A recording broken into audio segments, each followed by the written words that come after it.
Thank you. We'll now proceed under the 5-minute rule with questions. The chair is going to recognize himself for 5 minutes. Ms. Butow, understanding CISA's role in censorship on social media is a crucial part of the committee's investigation into the apparent collusion between the federal government and technology and social media companies. Prior to today, the committee had only received 200 pages of documents responsive to the April 28, 2023 subpoena. That subpoena was due on May 22nd of 2023.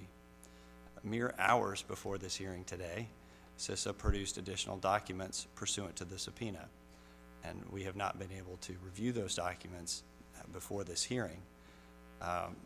During a June 2nd phone call with committee staff, CISA committed to asking DHS's Chief Counsel's office about the production timeline and size.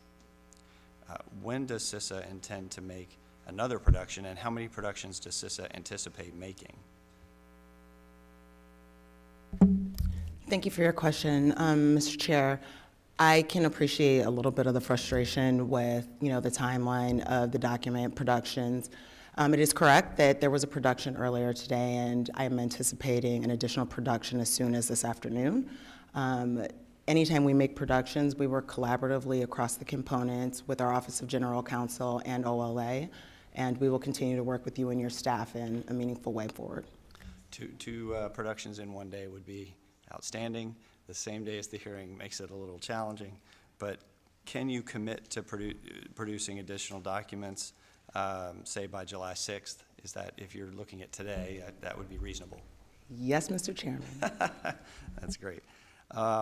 Now, why are the only documents that CISA has provided thus far are to the committee's 200 pages of switchboarding emails? So as I mentioned, anytime we're doing any sort of document production, the Office of Legislative Affairs works with the components and the General Counsel to determine what is both responsive and appropriate, and we continue to look for additional information.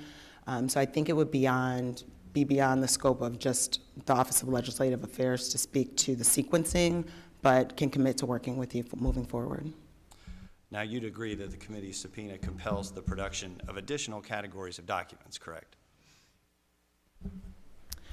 Within the scope of the request, we will continue to work with your staff, Mr. Chair.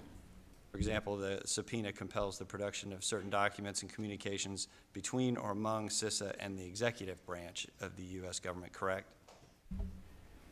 As the Assistant Secretary for Legislative Affairs, I leave it to the Office of General Counsel to speak to what the subpoena compels or doesn't compel.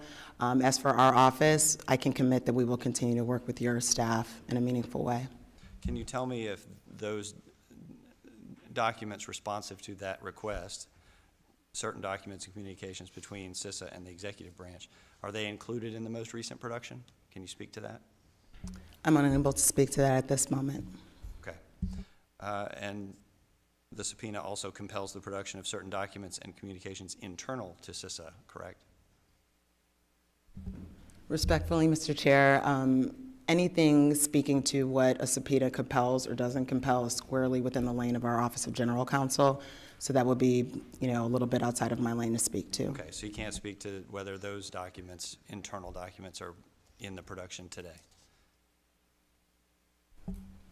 I cannot. Okay. The documents produced to the committee contain redactions, numerous redactions, despite the subpoena explicitly instructing CISA to produce unredacted copies of the documents. The committee is requesting that CISA produce unredacted copies of the documents as the subpoena compels them to do. Can you commit to that? With regards to redactions, again, this is a space where the Office of General Counsel works with the Office of Legislative Affairs and our components. We look forward to working with your staff in terms of the accommodations process, but I would not say that I can unilaterally speak to what documents will or will not be redacted. Do you believe that it's appropriate for any agency, really, to fail to comply in a timely manner with the committee's subpoenas and requests? The department responds to every request it receives. As you can surely appreciate, we have over 70 committees of jurisdiction, so not always in the timetable contemplated, but we do, as a department, have a responsibility to be responsive to Congress. Thank you. Ranking members recognized for 5 minutes.